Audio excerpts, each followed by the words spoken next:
Look, guys, this is what I've been doing. And Mark Ruffalo, the Hulk, is playing me on the big screen.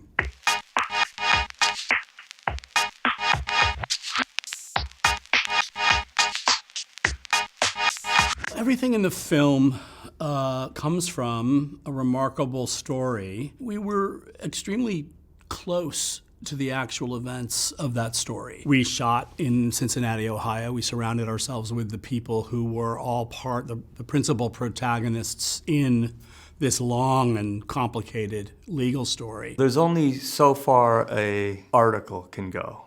A documentary can go a little bit further, but if a film really is good, it can go even that much further into the psyche of the world.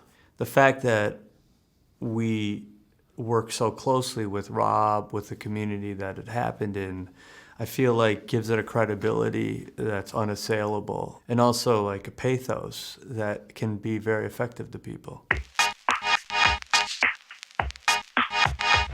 In a lot of ways, I'd say it's very personal because I was involved from the very beginning, and because I'm an activist, because I've been, working on water and making sure our water is clean, and I understand the cost for a family, for the time to do that kind of stuff, to fight those kinds of fights. And they're alienating to people, and people don't always understand them. And so it's a lonely fight sometimes. People don't want to hear this kind of information all the time. It's very confrontational. But with movies, you can tell stories that transcend those political divides, those social divides.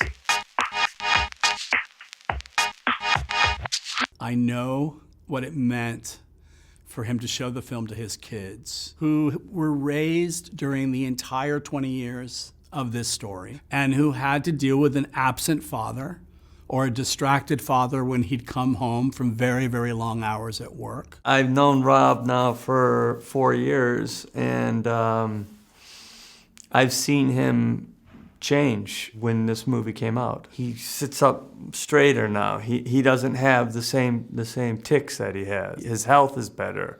He's seeing his work actually creating a change in the world. And that's the best thing that I could have ever have hoped from the movie.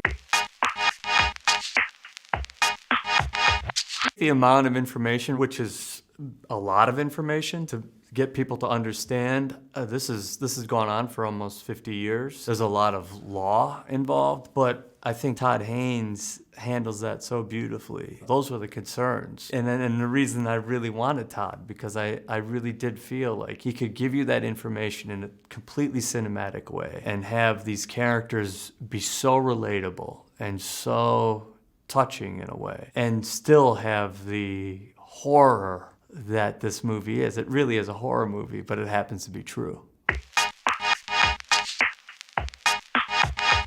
To everything from the smallest details that he was able to give us the specifics of when we were shooting a scene, and it would be like, what was on the table? Were they drinking water? Were they drinking coffee? Were they writing in yellow pads? Were they writing in white pads? They were using pencils or pens. That kind of detail makes you feel you're truly in the place.